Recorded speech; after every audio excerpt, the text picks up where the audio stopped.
All right, William. Yeah, I read the whole book in one sitting when it got to me.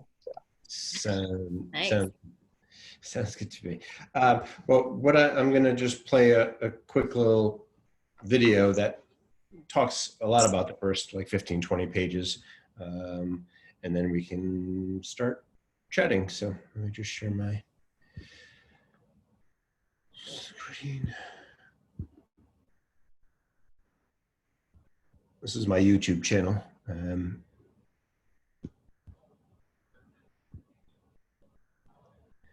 Everyone see this?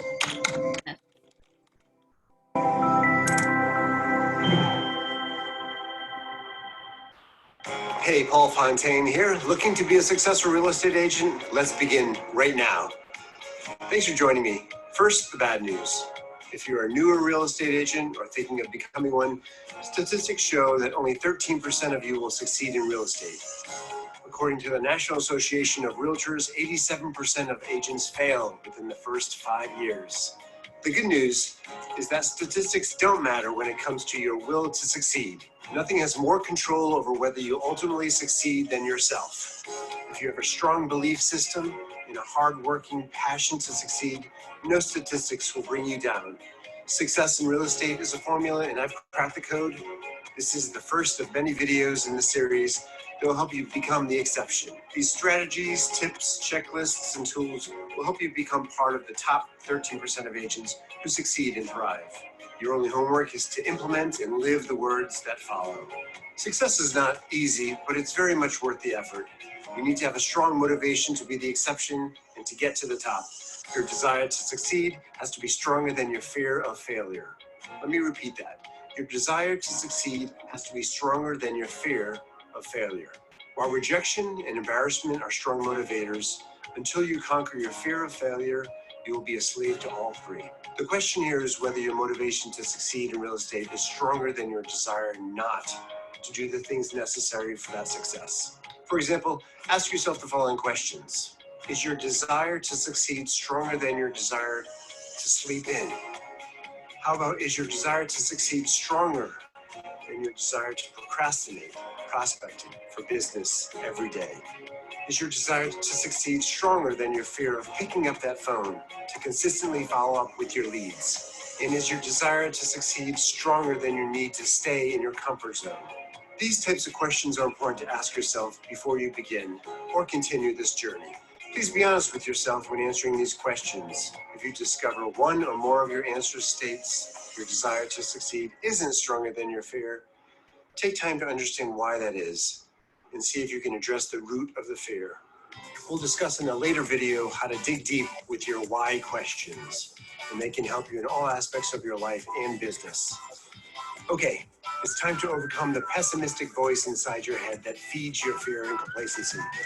By absorbing all this information and putting the concepts into action, you'll have the chance right now to stop allowing your negative inner voice from defining who you are and what you will become. Every decision humans make comes down to two simple paths, whether you're going to go towards pleasure or away from pain. It's as simple as that. That's life broken down into less than 10 words. Think of any decision you've ever made, and I guarantee it can be classified into one of the two categories, towards pleasure or away from pain. Both of these paths are great ways to motivate yourself to succeed, and they have to be very powerful if you want to be part of the elite 13% of exceptional agents in this industry. Talking about pleasure and pain, I found this quote while researching the book and video and thought it might speak directly to certain readers. Maybe there are a few exceptions to the pain and pleasure human behavior rule after all. In summary, you have to have a very big emotionally driven need to succeed as a real estate agent, since there will be many hurdles and barriers as you start and build your business. Let's begin this journey to be the exception. We will touch base on many topics, and I don't have time to discuss everything in detail. If you'd like a copy of my book, How to Be a Successful Real Estate Agent, check out the link below, or you can search it on Amazon under Paul Fontaine, or How to Be a Successful Real Estate Agent. Alrighty.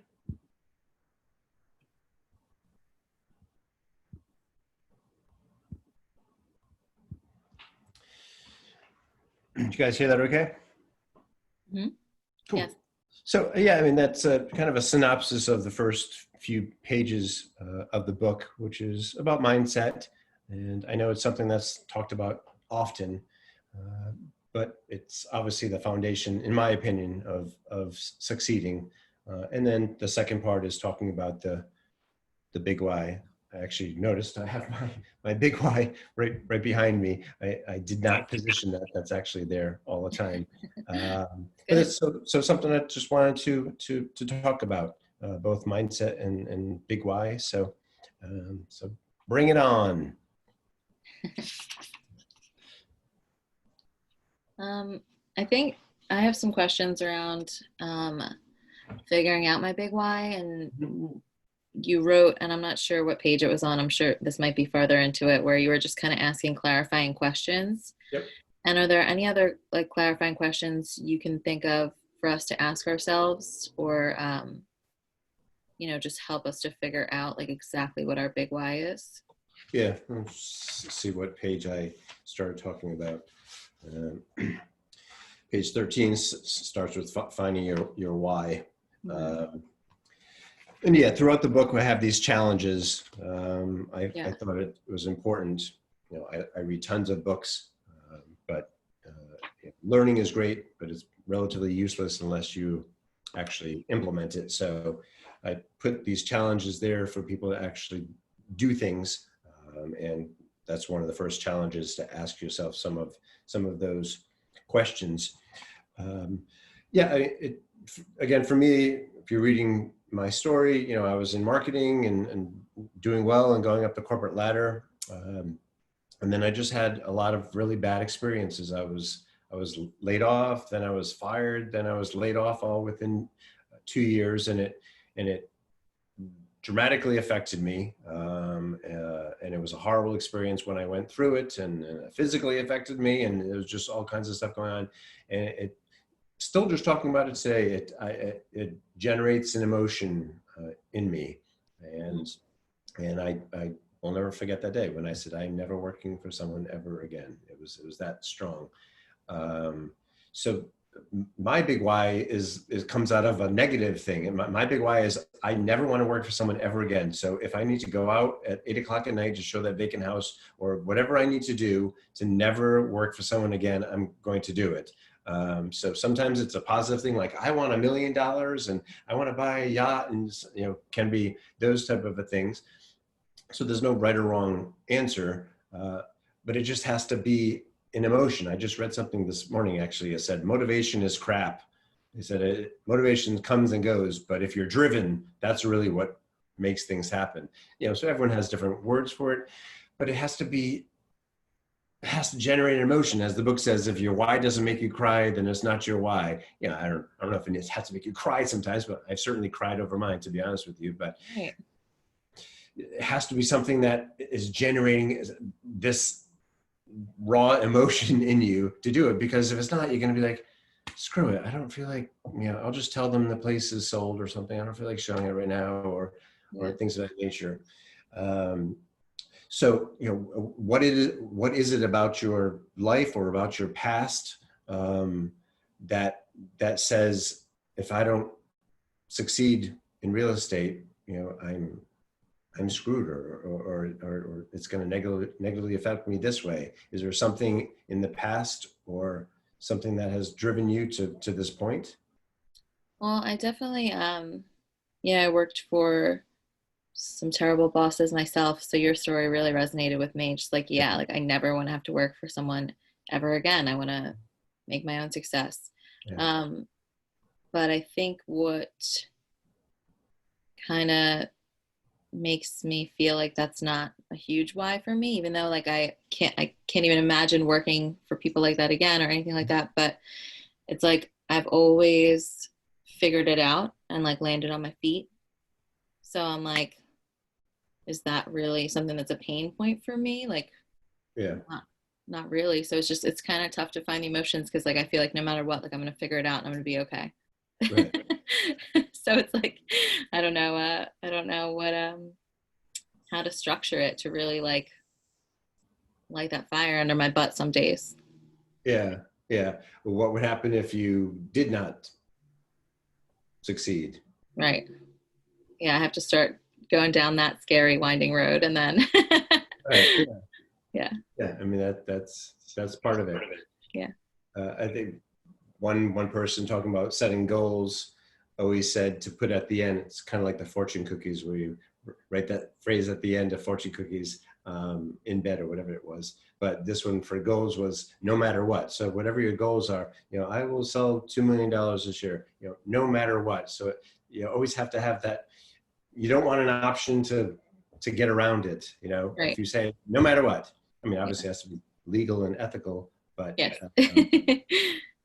but so it's a similar kind of thing. You have to have that mindset of, no matter what, I'm going to succeed. But having some emotion behind that, saying, again, some of my examples in the book were, some people have said, my parents worked so hard and they, immigrated from another country and they started with nothing, and I want to make them proud, and I'm going to do everything possible to make them proud because of everything they did for me. That's an emotion that drives you. Or I grew up and I never had any new clothes, and my parents always felt bad because they couldn't afford it, and I'm going to make sure my kid has new clothes and he doesn't have to go through the things I had to go through and that embarrassment. And so a lot of it just ties back to things in the past that really affected you, that you said, I'm going to do this no matter what. Yeah. And searching for that is the key, because it's my belief, if you don't have that strong emotion, you might do okay, maybe you might skim by, you probably will fail, but if you do well, you'll do okay, but you won't be amazing. Right. Yes. Yeah. Because if you don't have that emotion behind it, it just you tend to procrastinate and yeah. And I find myself some days like, well, I don't want to think negatively, like, and I'm making excuses, and I'm just like, going down this rabbit hole. So I really need to figure out just a good like mission statement for myself, I guess, that I just can just reread my big why just right in front of my desk. Yeah. Do you set goals? I set goals. Yeah. And written down and yeah. I've been really on top of that lately. Yeah. I also found surrounding yourself with positive people helps. Like whenever I've gone through big life changes, and I'm usually a very, very positive person, I start to feel a little negativity creeping in. I start looking at all the relationships around me. And the first to go, I'm like, what friendships, what people in my life really aren't working? What are the toxic ones? Mm-hmm. I find it's very easy to cut them loose. Even if you just fade them out and you never call again, they're good. There's a couple I've had to actually break up with where I've actually met them for a drink and said, hey, you know what? This just isn't working anymore. And I wish them well, and I've done it. I just find that also helps me in figuring out my why. I just surround myself with those people that have what I want or that are doing the things I want to do. And it helps me to stay positive and get energized by feeding off of all of that. So that's always gotten me through any big crisis in my life. I've always found I just step back and take a look at things, and then I'm like, okay, here we go. Next stage, it's onward. Yeah. Very true. Good point. William, any thoughts on your big why? Yeah, took a longer road to get there. Like Amy and you, I had a similar story where I graduated college thinking I was hot shot, got a job at a private home care company, got fired about a year and a half in, was unemployed for a while, got another job, got fired again. So at that point it was a gut punch. So I said, I can't do this anymore. I have to do something where I'm in control and I can essentially control my destiny. So I had to sit down and figure out what exactly was what I wanted. And for me, my big why is to not put my kids through the things that I've gone through. That's what drives me. Yeah. That sounds like a good one. Mm-hmm. And so we talk about the big why and some things that drive us.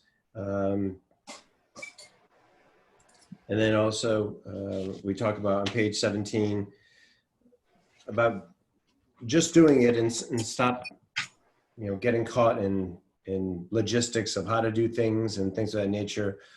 Have you found yourself being able to do that, William? I guess since you're Jen's newer but older also at the same time because she's been in real estate for a while. But I guess William, since you're one of the newer ones, did you ever find yourself stuck in kind of logistics of doing stuff, or you found yourself pretty successful in making the moves and taking steps? At first, I had a pretty bad case of paralysis by analysis. I want to say for the first 4 months. Yeah. But after that, I realized, nothing's gonna get done unless I do. It's on me now. There's nobody else to fall back on. So once I realized that, it's been easy to do what needs to be done. Text, email, call. If I get a no, I get a no. It's just gonna take me closer to a yes. That's how I'm looking at it. Yeah. And Jen, we talked about whys. You want to talk about yours also? My why? Mm-hmm. It's funny because I'm going through I turned 52 this year. And so now I'm at a different stage in my life. And it's funny, I look back now and things that came up that might have been my why in my 30s was not my why in my 40s. And now I'm in my 50s and I'm reinventing myself again. And it's exciting. My why is definitely to make a successful career. I thought I had it in 08 and the market crashed. And then I had to look back, and at the time I wasn't in a position. I used to grow teams, and I wasn't in a position with the market at that current time to go out on my own. So I just put my license in a referral program. So I didn't get rid of it, all that hard work I did. I just thought of a different way to use it. And at the time, I was getting ready to go away for a weekend, and I had a really hard time finding a pet sitter, and that became my why at that time. It was like, I'll be a pet sitter, and that's what I was doing for 12 years, and I filled that void. And, I had a bunch of people reach out and say, hey, real estate's doing really well now. You should come back. So I'm still in that why of I like doing my own thing. I have a little bit more of a relaxed schedule. I'm still doing pet sitting and real estate. They mesh really well together. I'm driven by my relationships with people. I'm a very, very social person. So this pandemic has really been hard for me. I sit out on the front steps sometimes of our house. We live on a busy corner in Fishtown, just to have a beer. And I will talk to anybody that comes by. I am just so excited to see somebody. My husband would be fine if we stayed in the house and never talked to somebody ever again. He is okay with that. And I am not. So, so my why is definitely staying, my just now I'm growing my relationships at a different level now. The pandemic has made me refocus. I've had to reach out and just stay in touch with everyone to say, hey, this is what I'm doing. I've always offered you good service, but now I can offer you more. So that's definitely my why, is growing my relationships, which will help grow my business. Yeah. Right now I'm very driven by that. And so how do people measure how do you measure your life, I guess, is a question to ask. How do you define success? Is success money? Is success relationships? Is success happiness? Is it all the above? But what would you say is how you measure your life? I find at this stage of my life, because I am older, when I was younger, I would have totally told you it was money. I just wanted money. I worked hard. I got some money, and it never really made me happy. And then my 40s, it started to be health stuff became an issue. So then it was to be healthy. And I'd say now again in my 50s, happiness is definitely that strong key. And I've seen a lot of things over my lifetime. And if you're not happy, things are not going to work out. You gotta do that. You gotta find your happy spot. With you. Jamie? Great advice. That just has my wheels turning, what, obviously thinking about my why and everything. And maybe my why is just to be happy. And whether that's a reflection of, bad bosses and not working for someone, or, just feeling down about myself if I don't have a good month or something like that. Like just my why is probably to be happy, and whatever that means for me at the time, it can evolve. Sure. And then just asking yourself the question, kind of like I asked before. So what happens if you don't achieve that?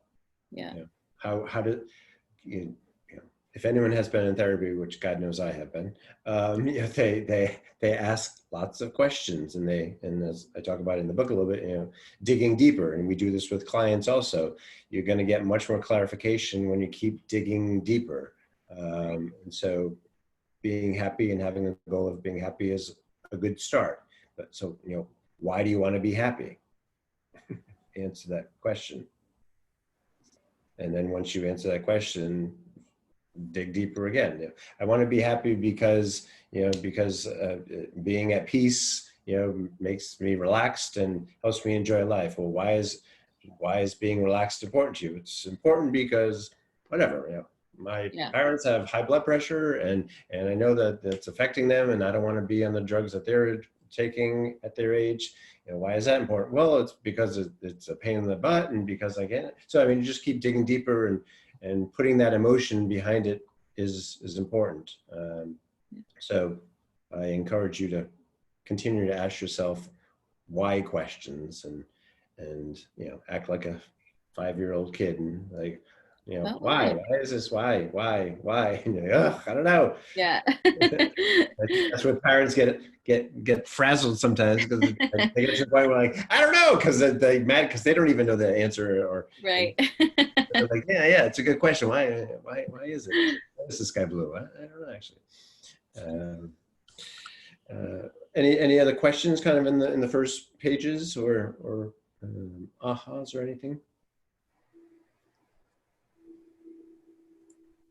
I don't think so. I just want to say that I really like your challenges and your quotes, because that's, you know, even little quotes, just putting those on like a post-it and posting them around my house and stuff, like just that little memory jogger, like, this is what I'm doing, this is what I'm doing it for.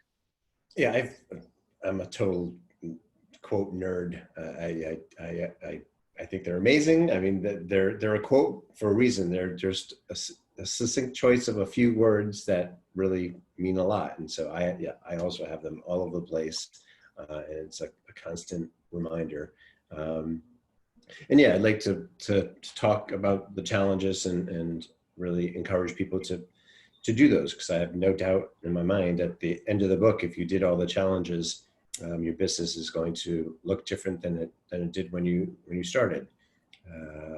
And you know, that's up to everyone for themselves to do it. We can have some accountability each week to go over stuff and see if you're doing that. But as with anything, we're kind of on our own to do our own thing as independent contractors, you know. So any other questions or comments at the moment? Yeah, it was a good talk. Thanks. Yeah. Yeah, I just want to talk about a couple of other pages, and then we can go on. So we talked about just do it. Does anyone have a YouTube channel? No, I've thought about it for a while, but I don't know. It's the idea of putting something out there that could be incorrect is one of my limiting beliefs, or that I'm like, not necessarily incorrect, but getting the message in a way that gets to people out is also, I would say, the actual limiting belief that I have. So I'm trying to tackle that. Gotcha. And can you clarify that your concern is to get the information out there to the people, or? Right. My concern is that I'm giving the right information and that people actually want to sit through like a 3-minute video to get it. Gotcha. You know one way to answer that question? I have no clue how to start to answer that question. Yeah. You make a 3-minute video and see if people watch it. It's pretty simple, actually. Yeah, I mean, I will encourage it. And if you haven't checked out my YouTube channel, I would check it out. I mean, I've been doing it a little less than a year. but I think I have around 14,000 views of my videos, which is, in my opinion, a ridiculous amount of views. So if people are watching my videos, my assumption is that they'll watch your videos also, as long as it's something of interest. So check out my channel so you can kind of see some of the different topics. But yes, limiting beliefs is something that affects everyone. But in this circumstance, William, you know, it's very easy to prove it right or wrong by making a 3-minute video, and that can be, you know, a challenge or goal for you in the next week to do that, and you can see what the results are. Maybe you won't get many views, and then you can decide why that might be and work on improving it. But in general, you know, I try to make topics that are what people are searching for, you know, online. And so that's how I've come to the conclusion of which ones I should do. But really, you can just go to YouTube and just go to any real estate oriented channel, and you can see how many views and what are the most views and which are the top videos. And you can just copy those topics. If they're the top videos for this realtor in California, probably people in Philadelphia would want to, you know, learn about that also. So that's one thing that I just want to throw out there, as it's something that I think is good for people to do, because people get to know you without you even addressing them, you know. So when they do contact you, they feel like they already know you. And I've had that experience happen many times. I get an email or a phone call, and the people are acting like they already know me because they've watched videos and things of that nature. So any questions on that? On YouTube now. Okay. And that just brings us to, if we're sticking to the exact pages, that brings us to, you know, page 20, which is another staple of marketing, which is being consistent. And you know, I've had many people throughout the years say they tried something, or they send out a direct mail piece, or they called a few FSBOs, and it didn't work, and they just, you know, throw it off as it's just not something that's working for me. And so, you know, being consistent, it's not a super exciting, sexy concept, but, you know, being consistent is super important. And you just have to remind yourself that. And again, that's something you can put on your wall. You know, there's so many studies and so much research that shows you have to do things 6, 7, 8, sometimes 15, 20 times before it you know, connects. And so, what is everyone's thoughts on that? Are there certain times when you've tried something and just said, never mind, this is not working, or you know, or calling yourself out and say, yeah, a certain time last year I wasn't very consistent. What are people's thoughts on that?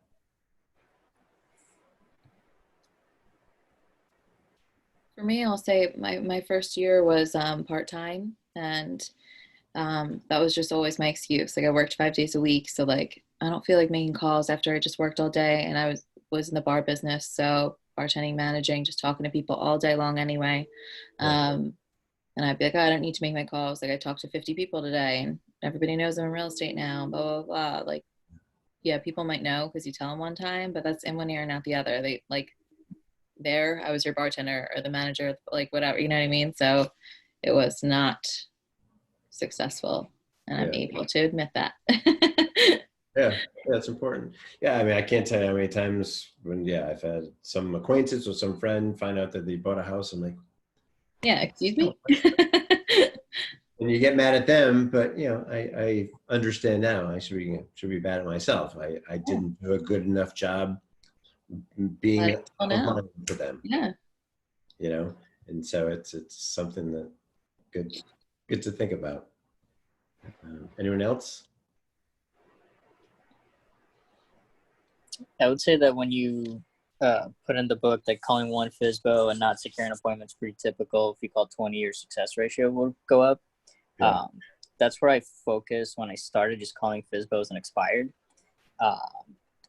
And yeah, there was a point where I think for a month straight, that's everything I would do. I think I called 100 and didn't sign any of them. Like kept following up with them and still haven't signed a FSBO or an expired.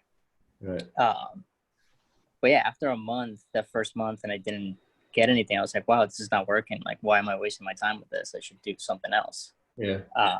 And what ended up happening was that at least 10 of them ended up signing with an agent. And I'm like, wow, had I kept calling them and following up consistently past that month, maybe I would have signed 1 or 2 of them.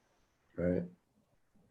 Yeah. Yeah. Consistency is key, but also, kind of pivoting and changing as you learn things, or if life is a maze and if real estate is a maze, how mazes work.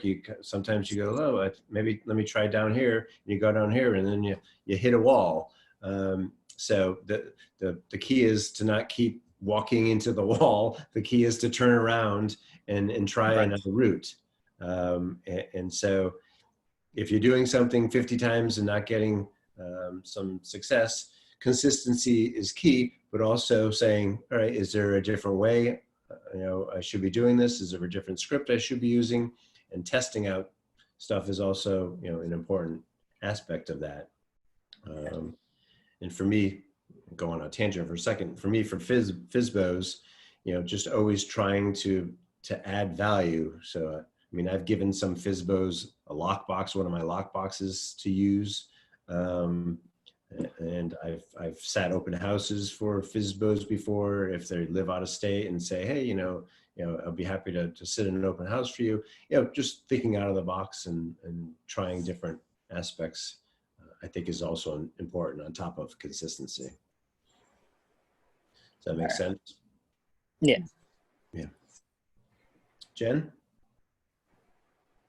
I found to help me stay consistent, I'm pretty organized, and so I've always been a checklist person. So I'm finding now that I'm back in real estate, Mondays in my previous lifetime were always my day to catch up and plan. And so I just go back over people that I reached out to the week before, and if there are people that didn't respond, I put them on my list for this week, and I try a different form of communication. So they didn't answer my email or my phone call, I switch it up. I'm always trying to think out of the box. Like, how do I win them over? How do I, I guess just continue to put myself in front of them. But yeah, you have to, it is about consistency. You have to be able to do that. So I just know no matter where I am on Monday, that Monday I go over my list and I assess what I have to do that week to keep myself going. And I keep adding to it as the week goes on, and then I reassess it the next Monday of, okay, I did this and this and this. This week I need to work on this. I just hope it keeps me in line and keeps me consistent, if that makes any sense. It does. And then at the end of that kind of page, I'm talking about, you're building a business, not starting a new job. And this is something I often talked about. I equate being in real estate as opening up like a new store. And if you decide to open up a new store selling clothing or something to that nature, you can't think that you're going to open up a brand new business and work from like 12 to 5, 4 or 5 days a week and have this, thriving business. The people that start businesses, work 7 days a week and open all day long. You hear of these families that come to America and open up a convenience store or a dry cleaner and things like that. You see them working there constantly every day for as many hours as possible. And so I'm always amazed when some people start real estate and think just working a few hours here and there is going to, make them succeed. If you're not going to open up a store and then just go walk away from it and stuff like that. You have to be there. In real estate, being there means calling and going on appointments and things of that nature. So I just kind of talk about, you're building a business, not starting a new job. Does that resonate with all of you? Yep, exactly. I know exactly what you're talking about. Yep. Mm-hmm. And you would know since you started another business previously. And I had to work 7 days a week. I was a pet sitter. It's a need everyone needs. Certain times of the year I was busier than most. Right. And the first year I just worked every day before I realized, oh my God, I haven't taken any time to myself. So I had to start planning out the next year of time slots that I was taking off or shutting down my business. And I would make sure everyone knew it's all about communication. You have to communicate with your clients, like stay in touch with them, just have open communication, let them know they can reach out to you at any time. And that was exactly what was really instrumental in helping me grow my business and kind of holding me accountable as well, because I put myself out there. But again, growing a business, so it wasn't about me and my life. It was, the first year was really hard to get that up and growing, and then I could start to take time and sit back. But you can never take your foot off the gas. Like, even if I took 2 weeks off, I came back and I was like, oh my God. But I needed those 2 weeks to like reboot my brain and get my own time. And Sure. Yeah, you need a balance too, but yeah, you have less of a balance usually in the first year or two of anything, just because you're building it. So, any other questions, comments, questions for me writing it?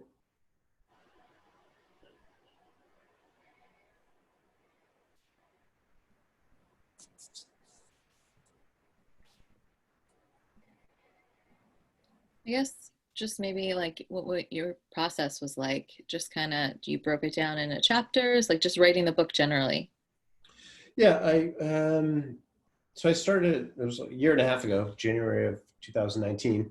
I started putting it together because I had a team and I kind of wanted to guide them. It seemed like a lot of times they were a bit lost and they weren't sure what they should be doing. And so I started to put together, I'm like, well, I'm selling things, and so let me just write down what I do every day. And so I just started to kind of make a guide book, checklist kind of thing of, okay, you can do this and you can do this. And it just kind of kept going and kept going. And then